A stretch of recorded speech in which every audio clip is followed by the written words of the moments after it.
ban on state funerals amid criticism of a rise in costs of burials. Good evening, this is News at 7 on Western Spring Television. My name is Olufemi Alagbe. Justice Binta Nyako of the Federal High Court in Abuja has ordered the Senate to recall the suspended Kogi Central Senator Natasha Akpoti-Oduah delivering judgment.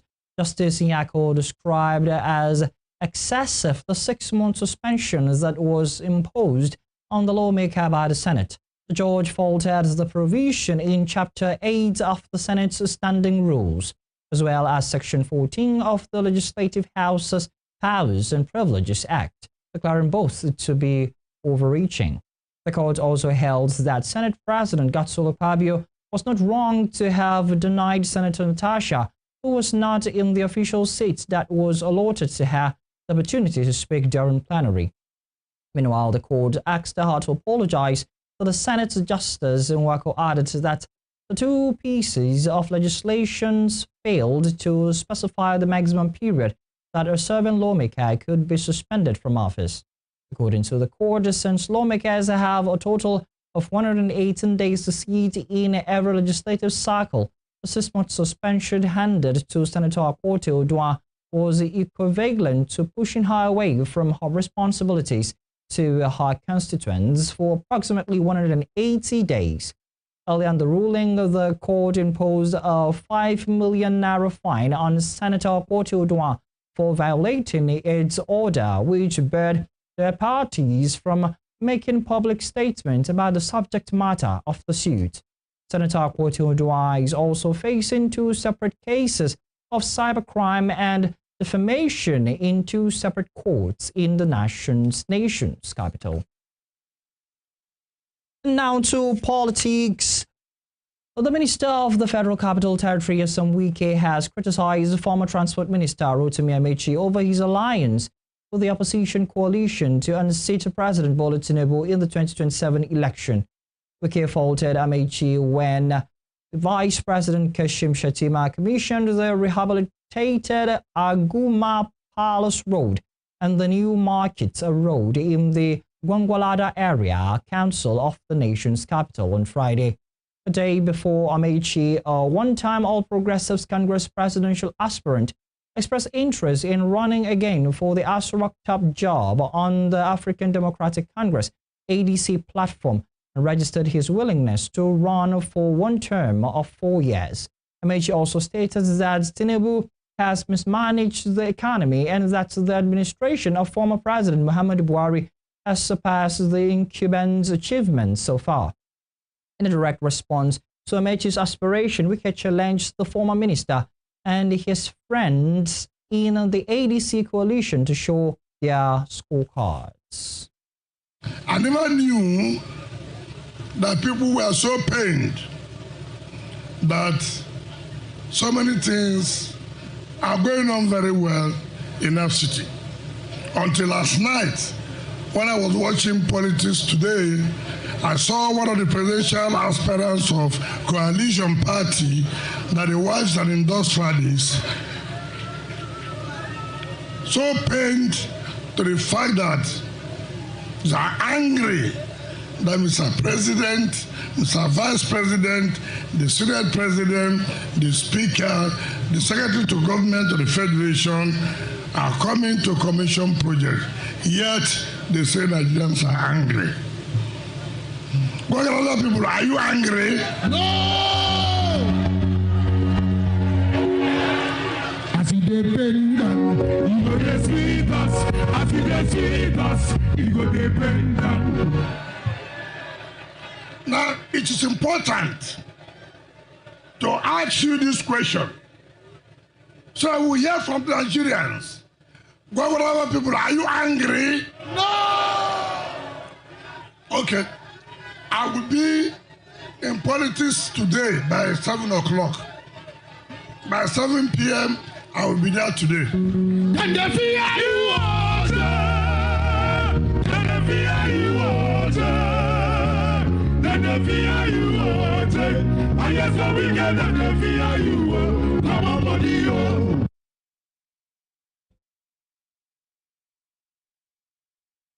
In the meantime, a former deputy national chairman of the People's Democratic Party, Bode George, has criticized some of the party's chieftains in the vanguard of the opposition coalition on the platform of the African Democratic Congress, ADC.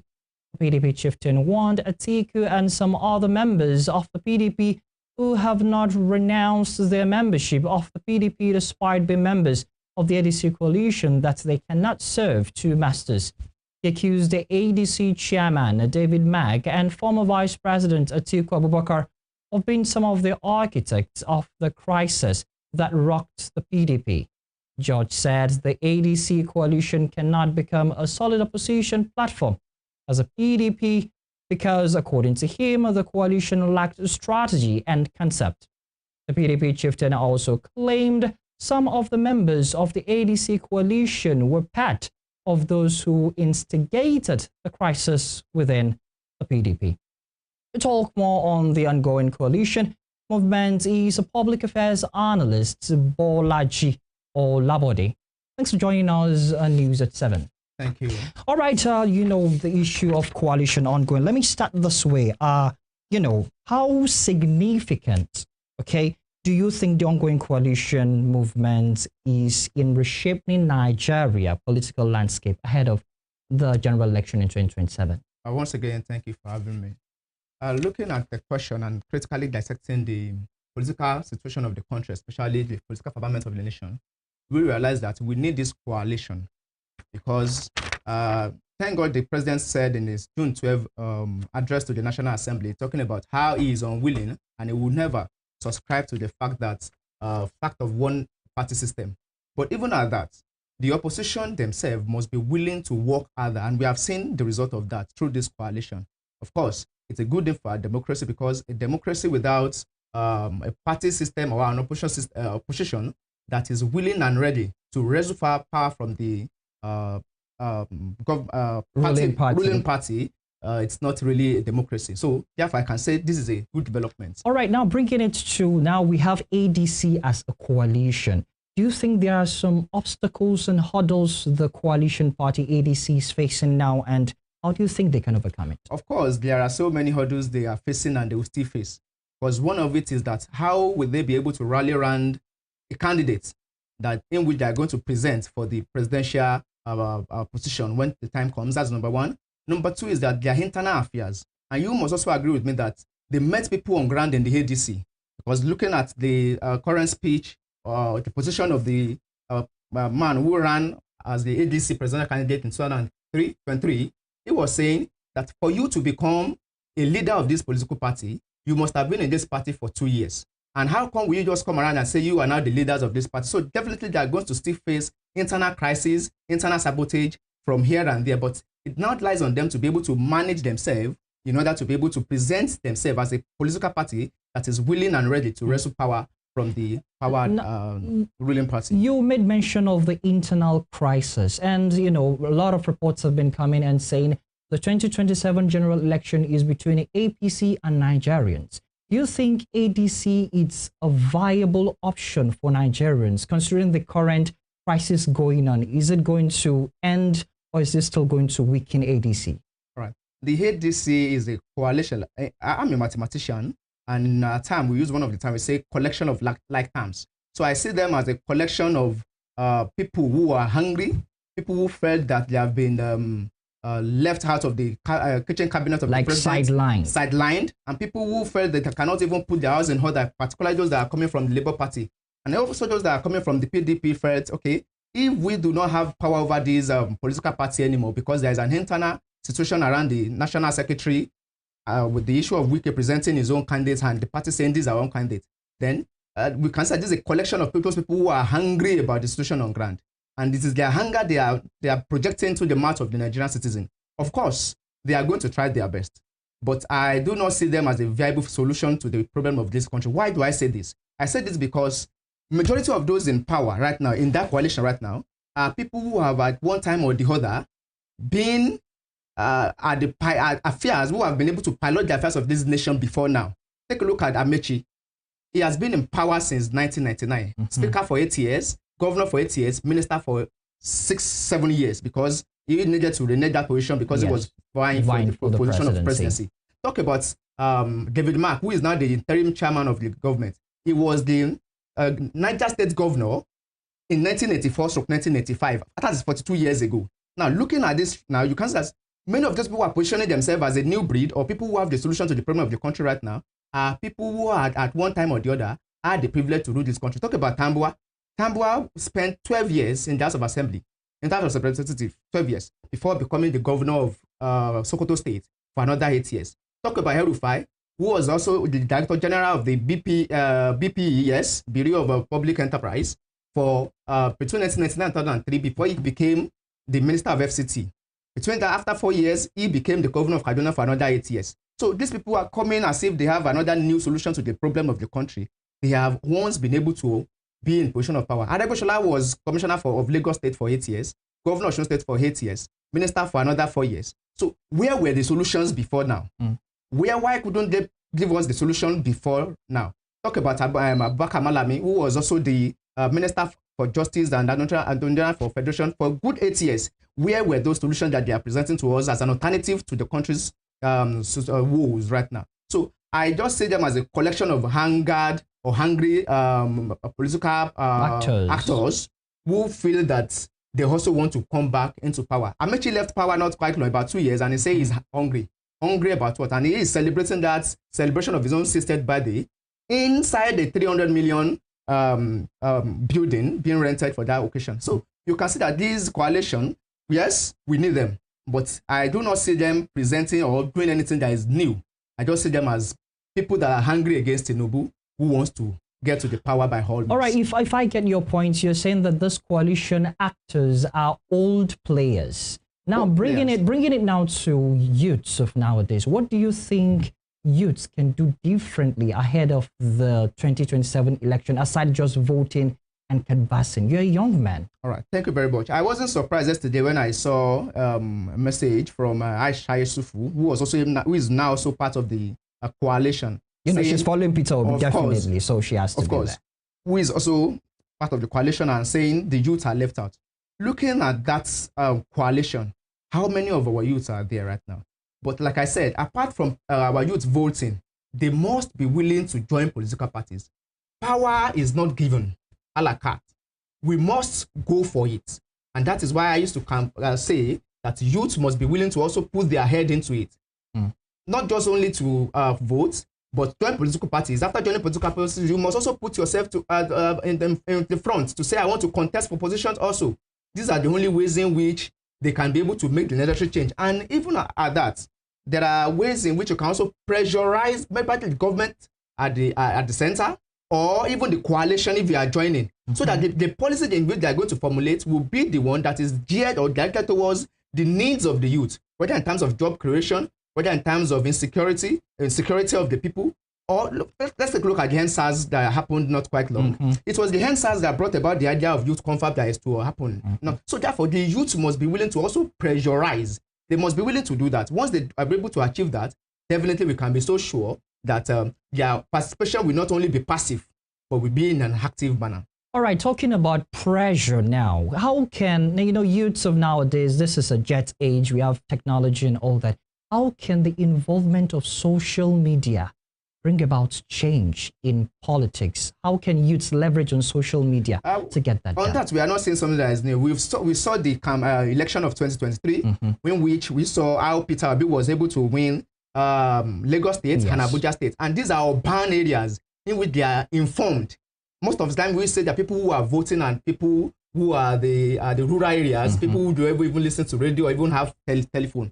But we have seen that in the event of 2023, showed us that it is possible for social media to influence whatever happens at the polling center on the day of election. Therefore, the youths must not only keep quiet. If it's a tweet, if it's a Facebook reels, then we must continue to do that so that we can be able to harmonize. And one of those things that is causing another division is because most times the fragmentation of opposition does not really give room for the youth to be able to align themselves towards the same goals, towards or behind one leader.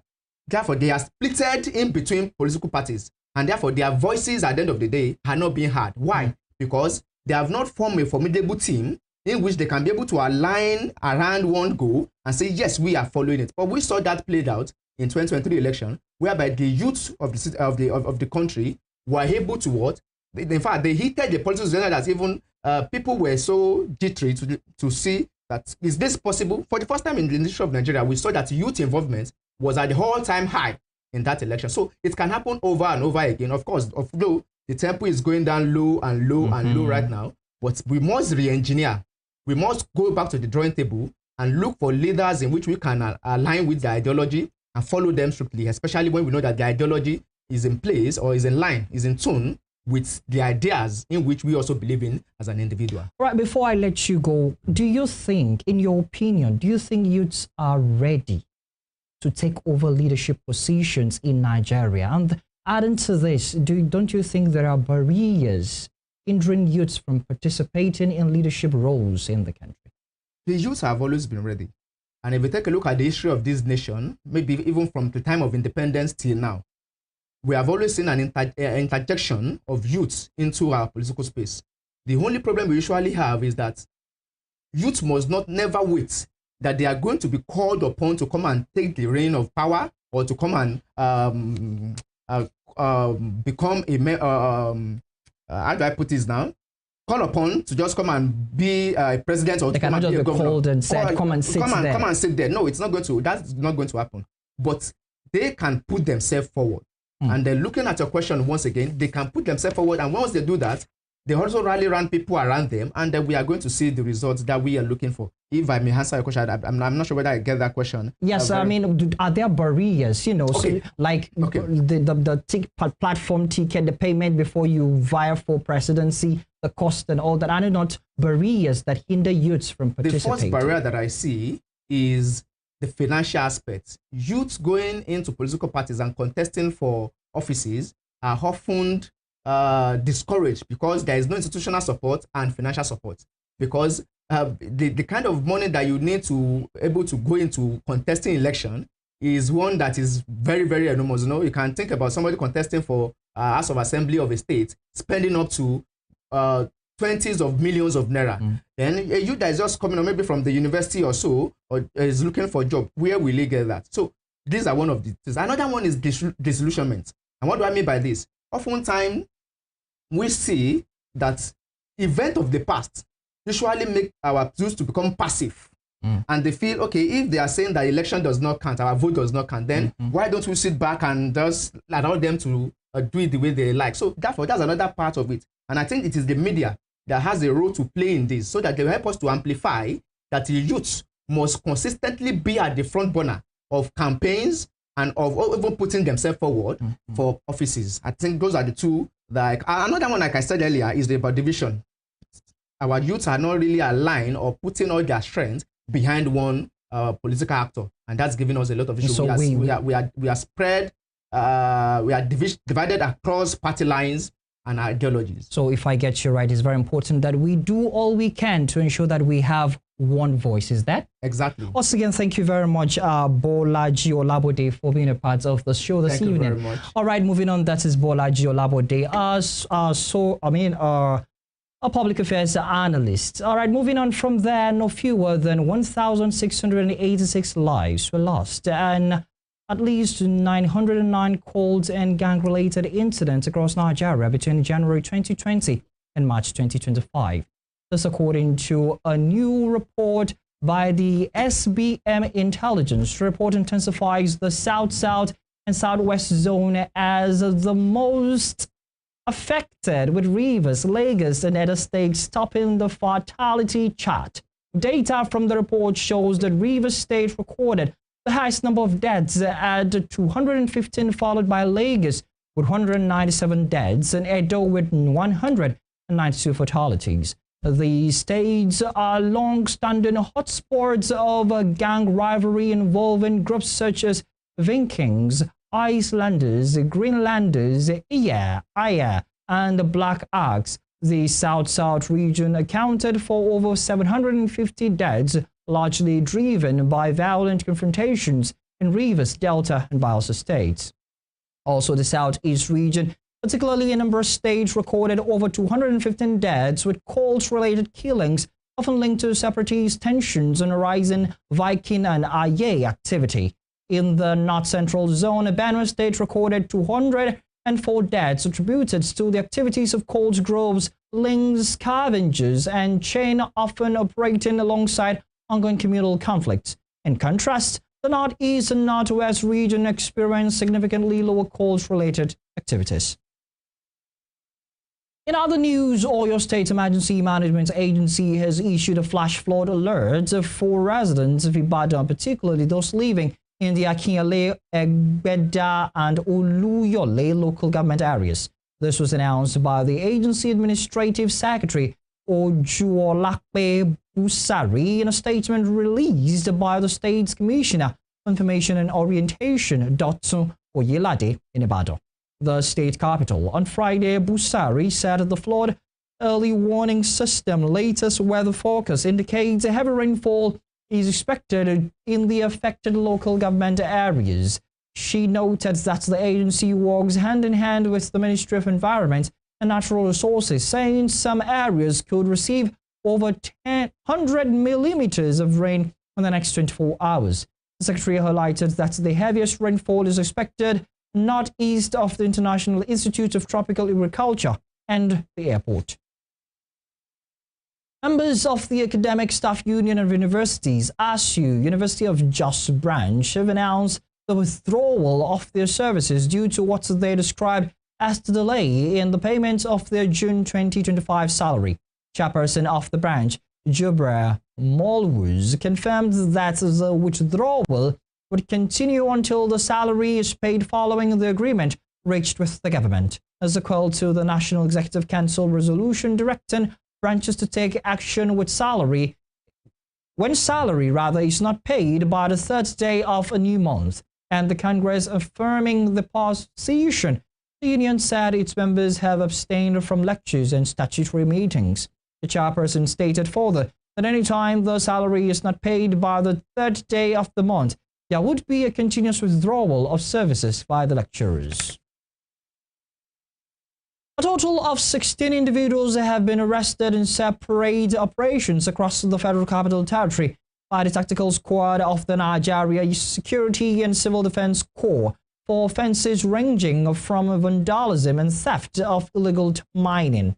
The arrests were carried out by the FCT Command's Critical National Asset Infrastructure Unit, which has been conducting 24-hour surveillance to safeguard public infrastructure, and arrests have started in a statement issued by the acting public relations officer and the NSCDC FCT Command, Monica Ojobi, on Friday. According to the command, the suspects were apprehended during late-night operations while attempting to steal items such as armored cables, galvanized pipes, telecommunication equipment, and other household items.